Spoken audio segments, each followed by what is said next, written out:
இன்றைக்கி நம்ம இந்த வீடியோவில் என்னோடய மாடி தோட்டத்தில் என்னென்ன பூச்செடிகள்லாம் இருக்குது அப்படிங்கிறது தான் பார்க்க போகிறோம்.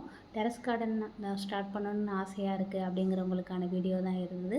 பிகினர்ஸாக இருந்தீங்கன்னா கண்டிப்பாக பாருங்கள். என்னோடய வீடியோவை ஃபஸ்ட் டைம் பார்க்குறீங்கன்னா சப்ஸ்கிரைப் பண்ணிக்கோங்க. மாடி தோட்டத்தில் வெஜிடபிள்ஸ் வைக்கிறத விட பூச்செடிகள் ஈஸியாகவே வளருது. நீங்கள் பார்த்தாலே தெரியும். இது என்னோடய 60 நாள் மாடி தோட்டம் தான். எவ்வளோ பூக்கள் பூத்துருக்கு பாருங்கள். இப்போ நீங்கள் பார்க்க போகிறது பாரிஜாத ஃப்ளவர் பிளான்ட்டை தான் பார்க்குறீங்க. இது பார்த்திங்கன்னா நல்லா வளர்ந்து திடீர்னு கருகி போயிடுச்சு. அதுக்கப்புறம் சில ஃபெர்டிலைசர் இயற்கையாகவே தயாரித்து கொடுத்து அதுக்கப்புறம் பாருங்கள் எந்த அளவுக்கு துளிர்கள் வந்துருச்சுன்ட்டு புதுசாகவே வளர ஆரம்பிச்சிருச்சு. இது காக்கட்டன் பூ. இது கூட ஃபஸ்ட்டு காஞ்சி போயிடுச்சு. அதுக்கப்புறம் பார்த்திங்கன்னா ஓரளவுக்கு வளர ஆரம்பிச்சிருச்சு. இது மறிக்குழந்து நல்ல ஸ்மெல்லு வரும். பூ வரும்போது மட்டும் அதை கட் பண்ணி விட்டிங்கன்னா இந்த மாதிரி பிரான்ச்சஸ் நிறையா வளர ஆரம்பிச்சிடும். இது பாருங்கள் செம்பருத்தி பூ கட்டிங்ஸ் வாங்கி வச்சது தான். எவ்வளோ நல்லா வளர்ந்துருக்கு பாருங்கள். நல்லா பெருசாக வளர்ந்துருச்சு. இது பாருங்கள் பவழமல்லி. இது ஃபுல்லாகவே போயிடுச்சு. இனிமேல் இந்த செடி வளராதுன்னு நினச்சேன். பார்த்தா துளிர்கள் வர ஆரம்பிச்சிருச்சு. இது ஜாஸ்மினில் ஒரு வெரைட்டி. கட் பண்ணி விட்டிங்கன்னா நல்லாவே வரும். பாருங்கள் இலைகளே இல்லை, பட் பூ வந்துருச்சு. இதெல்லாம் நீங்கள் ஈஸியாகவே வளர்க்கலாம். இதுவும் மல்லிகையில் ஒரு வெரைட்டி தான். இதுவுமே நல்லா வருது. இது பாருங்கள் அடுக்கு மல்லி. நல்லா அடுக்கடுக்காக பூக்கிற மல்லி இது. இதுவுமே ரொம்ப நல்லா வருது.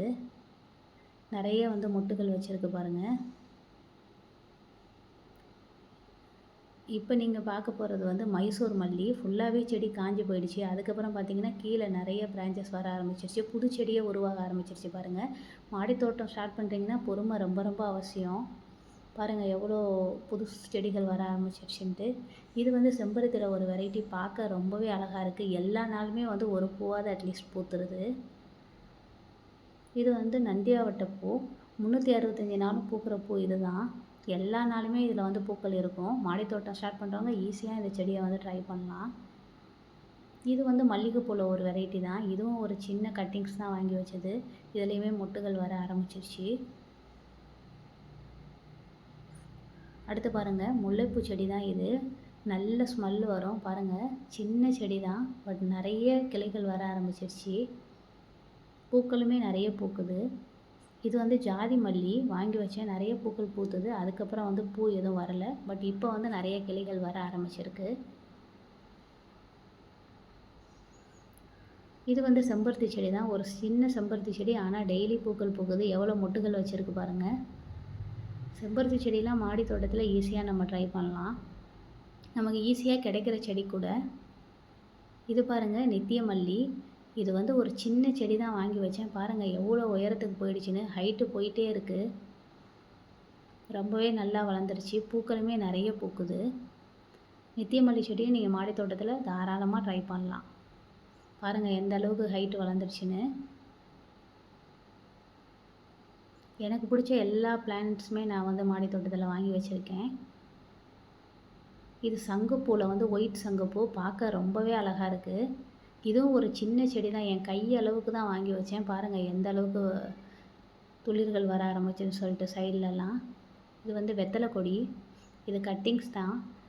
அதில் எடுத்து சுற்றி விட்டது தான். துளிர்கள் வர ஆரம்பிச்சிருச்சு. இப்போ நீங்கள் பார்க்குறது எல்லாமே ரோஸ் செடி. எல்லாமே பூக்கள் பூத்து முடிச்சிருச்சு. கட் பண்ணி விட்டுருக்கேன்.